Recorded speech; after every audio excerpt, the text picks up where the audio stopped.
এখন যে ভিডিওটা করতে বসলাম সেটা সত্যি কথা বলতে প্রচুর মন খারাপ নিয়ে আজ এই ভিডিওটা করতে বসা। মন খারাপের কারণটা হচ্ছে যে বাংলাদেশের অডিয়েন্সের কাছে আমাদের ভারতবর্ষ, আমাদের বাংলা আজ হেরে গেল। আজ কি কারণে হেরে গেল সেটা বলছি, সেটার জন্য ভিডিওটা পুরোটা দেখবেন, তাহলে বুঝতে পারবেন যে আজ আমরা বাংলাদেশের অডিয়েন্সের কাছ থাকতে আজ আমরা কতটা পিছনে পড়ে গেছি। বাংলাদেশের অডিয়েন্স আমাদেরকে আজ গো হারান হারিয়ে দিল। এটা সত্যি মন খারাপ প্লাস প্রচুর কষ্ট লাগলো সেই জিনিসটা নিয়ে। প্রথমেই বলবো যে মির্জা যে বইটা কালকে মুক্তি পেয়েছে, প্রচুর আশা ছিল প্রত্যেকটা প্রোডাকশন হাউস থাকতে। কারণ প্রত্যেকটা প্রোডাকশন হাউস কেন বলছি, যখন ট্রেলারটা রিলিজ করেছিল আমরা দেখেছিলাম দেব এন্টারটেনমেন্ট ভেঞ্চার, জিদ্দার যে গ্রাসরুট সেই সেটা যে প্রোডাকশন হাউসটা, তারপরে সুন্দর ফিল্মস যে প্রোডাকশন হাউসটা, প্রত্যেকটা প্রোডাকশন হাউস থাকতে কিন্তু এই যে মির্জা মুভির এই ট্রেলারটা রিলিজ করেছিল তার প্রত্যেকটা প্রোডাকশন হাউস কিন্তু এই মির্জা এই মুভিটা অঙ্কুশ দার পিছনে কিন্তু দাঁড়িয়েছিল।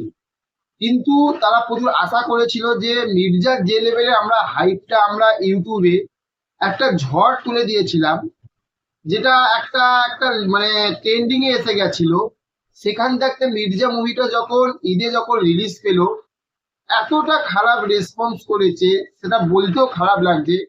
উল্টো দিকে যখন দেখছি এবং আপনার স্ক্রিনে দেখতে পাচ্ছেন, যেটা বাংলাদেশে যে বইটা শাকিব খানের রাজকুমার যে বইটা মুক্তি পেয়েছে, যে বইটার একটা গানকে আমরা প্রচুর খারাপও বলেছিলাম, কিন্তু মির্জা মুভির কিন্তু একটাও গানকে, একটা টিজার, একটা ট্রেলার বা ক্যামিও বা সামান্য একটা পোস্টার, সেইগুলোকেও কিন্তু আমরা কিন্তু খারাপ বলিনি, তাই না? কিন্তু সেইখান থাকতে দেখুন যে বাংলাদেশের অডিয়েন্স আজ যে ঈদের দিনকে কি হারে কি হারে সাকিব খানকে শুভেচ্ছা জানিয়েছে। শুভেচ্ছা জানিয়েছে এইভাবেই, সে তাদের যে সাকিব খানের যে বইটা, তাদের যে ফ্যান, সাকিব খানের যে ফ্যান, তারা হলে গিয়ে আর সেই বইটা কিন্তু দেখেছে। আর সাকিব খানের কাছে সব থাকতে বড় ঈদের যেটা বলে যে ঈদি বলে, সেই সাকিব খানকে যে ঈদি সেটা পেলো এবং প্রচুর মানে কি বলবো একটা উপহারের মতন একটা পেলো, কিন্তু সাকিব খানের অনেক শুভেচ্ছা পেলো। কিন্তু উল্টো দিকে আজ আমাদের বাংলাতে যখন অঙ্কুশ দা, যখন মির্জা যে মুভিটা অঙ্কুশ দার একটা ড্রিম প্রজেক্ট, যে বইটার মধ্যে আপনারাই বলুন যে বইটার যদি রিভিউ যদি খারাপ আসতো তাহলে মেনে নিতাম। বইটার প্রত্যেকটা রিভিউ ভালো, যারা বই দেখেছে বইটাকে ভালো বলেছে। ট্রেলার দেখে আমরা বুঝতে পেরেছি এবং বাংলাতে এইরকম কাজ কটা মানুষ করে। আজ আগের বছর আমরা জিদ্দার চেম্বিস দেখেছিলাম, তারপরে এই বছর আমরা ঈদের দিনে মির্জা দেখছি। আজ মির্জা কালকে 165+ হল পেয়েছে, সেখানে মাত্র 8টা হল অলমোস্ট ফুল, একটা হাউসফুল হয়নি। তাহলে ভেবে দেখুন।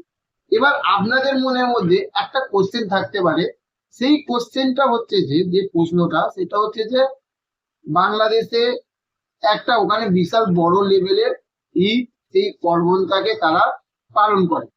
আমাদের এখানে যেরকম দুর্গাপুজোতে যেরকম হয়, বাংলা মুভিগুলো হাউসফুল যায়, সেখানে সেরকম ঈদে গেছে। এবার একটা কথা বলুন যে সাকিব খানের যে রাজকুমার যে বইটা যে হারে দর্শক দেখতে গেছে, তার 50% তার 50% যদি দর্শক যদি হলে এসে যদি কালকে দেখতো, তাহলে বইটা কি লেভেলে কি জায়গায় যেত।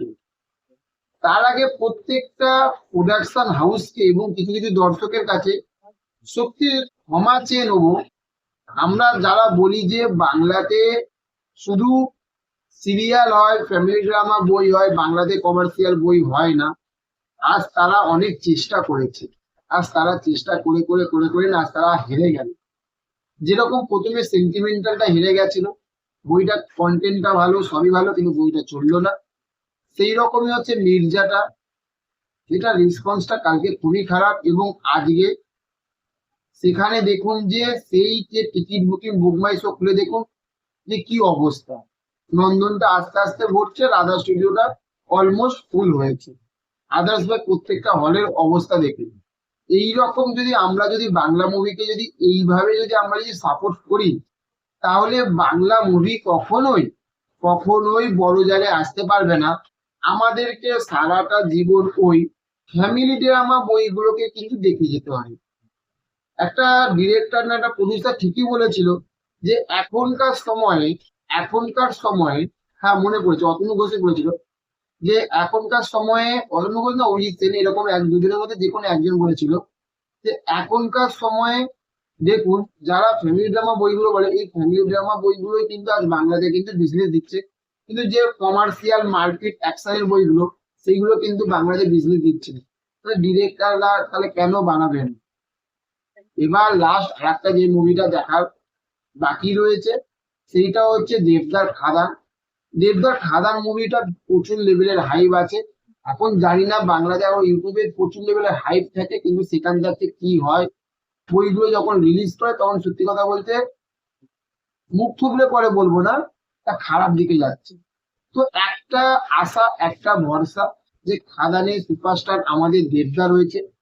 আর দেবদার ফ্যান ফলোইং, দেবদা আলাদা ডায়লগ ডেলিভারি, প্রত্যেকটা জিনিসই দেবদাকে প্রচুর মানুষ ভালো করে, ভালোবাসে, ভালো রেসপেক্ট করে। তো দেখা যাক খাদানটা যখন রিলিজ করবে, আশা করছি এবং আপনাদের কাছেও আশা রাখবো যে দেবদা খাদান মুভি আমরা সঙ্গে দেখবো। তার আগে আপনাদেরকে সবাইকে বলছি যে প্লিজ প্লিজ দয়া করে হলেতে গিয়ে মির্জাটা একটা বার দেখুন। আপনাদের সারাটা দিন যা কাজ করছেন তার থাকতে কিছুটা সময় বার করুন ওই বইটার জন্য। আমরা বলে দিচ্ছি যে আপনাদের টাকাটা বিফলে যাবে না। পয়সা উসুল একটা মুভি, যে মুভিটার মধ্যে যে লেভেলের অ্যাকশন রয়েছে, যে লেভেলের গল্প রয়েছে, যে লেভেলের টুইস্ট রয়েছে, বইটার মধ্যে ভরপুর।